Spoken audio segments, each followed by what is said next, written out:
বের করা হয়েছে। আমরা ভাবি সিন্ডিকেটকে ভেঙে দিব এবং গুড়িয়ে দিব। আজকে আপনাদেরকে হুঁশিয়ারি দিতে চাই। আমরা কে? আমরা প্রাইভেট বিশ্ববিদ্যালয়কে। আমরা কে?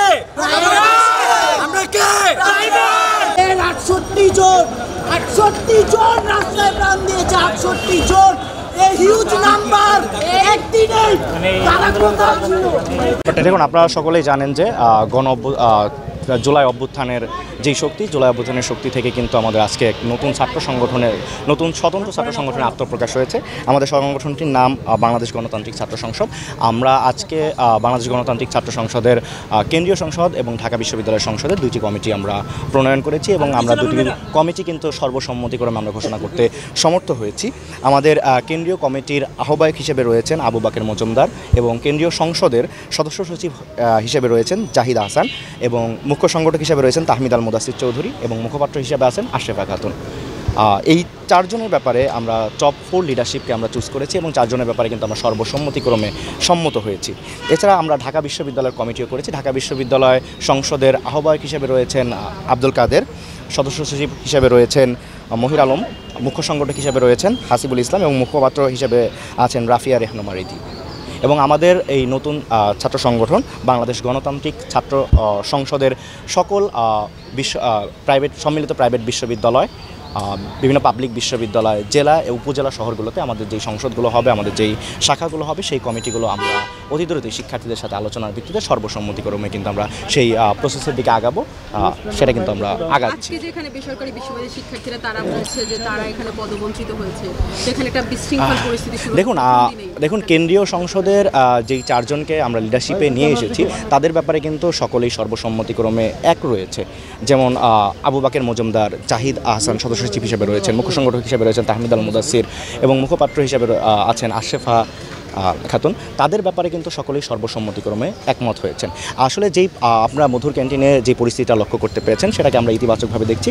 আমরা মনে করছি যে এই নতুন বাংলাদেশ গণতান্ত্রিক ছাত্র সংসদের পক্ষে বাংলাদেশের জনগণের বিশেষ আগ্রহ রয়েছে এবং বাংলাদেশের শিক্ষার্থীদের কিন্তু আশা আকাঙ্ক্ষার প্রতিফলন কিন্তু বাংলাদেশ গণতান্ত্রিক ছাত্র সংসদ নিশ্চিত করবে। সে উদ্দেশ্যেই কিন্তু বাংলাদেশ গণতান্ত্রিক ছাত্র সংসদ এগিয়ে যাবে। সেখানেই কিন্তু আমরা দেখতে পেয়েছি যে প্রাইভেট বিশ্ববিদ্যালয়, 7 কলেজ এবং ঢাকা বিশ্ববিদ্যালয় সবার মধ্যে কিন্তু একটি ইতিবাচক প্রতিযোগিতা আমরা লক্ষ্য করতে পেরেছি। এবং কিন্তু আমরা লক্ষ্য করতে পেরেছি যখনই আমাদের 4 কেন্দ্রীয় সংসদের কমিটি ঘোষণা হয়েছে, এরপরে কিন্তু আমরা দেখতে পেয়েছি কিন্তু পরিবেশটা কিন্তু অনেকটাই শান্ত হয়ে গেছে। যার কারণে কিন্তু আমরা বলতেই পারি যে আসলে যেই লিডারশিপগুলোকে আমরা সিলেকশন করা হয়েছে সেটা কিন্তু আসলে সকলের সর্বসম্মতিক্রমে সকলের সাথে আলোচনার ভিত্তিতেই করা হয়েছে। এখন যেটা বলছেন যে আসলে প্রাইভেট বিশ্ববিদ্যালয়ের প্রতিনিধিত্ব সেভাবে রাখা হয়নি, দেখুন এখানে আলোচনার ভিত্তিতে সকলের প্রতিনিধিত্ব নিশ্চিত করে কেন্দ্রীয় সংসদের কমিটি, যারা কেন্দ্রীয় সংসদের দায়িত্বপ্রাপ্ত হয়েছেন, তারা এটা নিশ্চিত করবেন বলে আমরা আশা রাখছি। ঢাবি সিন্ডিকেট নিয়ে অভিযোগ করা। আচ্ছা, দেখুন এখানে কোনো ঢাবির কোনো সিন্ডিকেট নেই।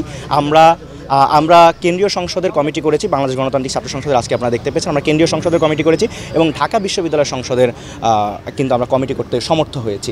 আমরা অতি দ্রুতই সম্মিলিত প্রাইভেট বিশ্ববিদ্যালয় এবং ঢাকার মধ্যে যে সকল কলেজগুলো রয়েছে এবং অন্যান্য ঢাকা এবং ঢাকার বাইরে যে সকল পাবলিক বিশ্ববিদ্যালয়গুলো রয়েছে সেই বিশ্ববিদ্যালয়ের শিক্ষার্থীদের সাথে আলোচনার ভিত্তিতে আমরা সেখানেও কিন্তু অতি দ্রুতই সেই সংসদগুলোর কিন্তু কমিটি ঘোষণা করব। আজকের এই বিশৃঙ্খলাটা কি কোনোভাবে ঠেকানো যেত না বা এটা কি মোকাবেলা করা যেত না, একটু প্রশমিত করা যেত?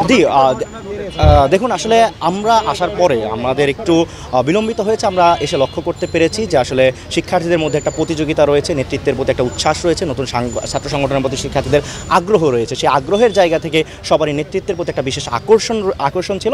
সেই জায়গা থেকে শিক্ষার্থীদের মধ্যে একটা প্রতিযোগিতা চলেছিল। শিক্ষার্থীদের মধ্যে এই প্রতিযোগিতাটা ইতিবাচক প্রতিযোগিতা কিন্তু সবসময় থাকবে এবং আমরা চাই যে ইতিবাচক প্রতিযোগিতা চলমান থাকে। এই ইতিবাচক প্রতিযোগিতা কিন্তু নতুন বাংলাদেশ বিনির্মাণে আমাদেরকে সহযোগিতা করবে এবং আপনি লক্ষ্য করবেন যখনই আমাদের কমিটির ঘোষণা হয়েছে তারপরে কিন্তু পরিবেশটা আসলে অনেকটাই শান্ত হয়ে গেছে। আচ্ছা, নতুন বাংলাদেশে আপনারা, আমি একটু বলি, নতুন বাংলাদেশে আপনারা বললেন সংস্কার পরিবর্তনটা নিয়ে আসবে, তো আপনারা কি আজকে নতুন সংগঠনের আপনারা কি পারতেন না ঠিক সময়ে শুরু করে একটা নতুন একটা দ্বার উন্মোচন করতে?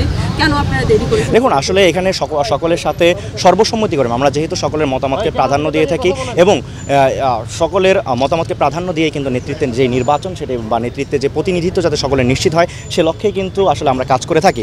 যার দরুন সকলের সাথে আলোচনা করতে গিয়ে আমাদের একটু সময় বিলম্বিত হয়েছে এবং আমরা বারবারই কিন্তু সাংবাদিক ভাইয়েরা রয়েছেন, যারা মিডিয়া কর্মী রয়েছেন, তাদের প্রতি কিন্তু আমরা সর্বদাই কিন্তু শ্রদ্ধাশীল এবং তাদের কাছে কিন্তু আমরা ক্ষমা প্রার্থনাও করেছি এবং আবারও করছি যে আমাদের যেই বিলম্বিত সময়টা হয়েছে সেজন্য আমরা কিন্তু আসলে দুঃখিত।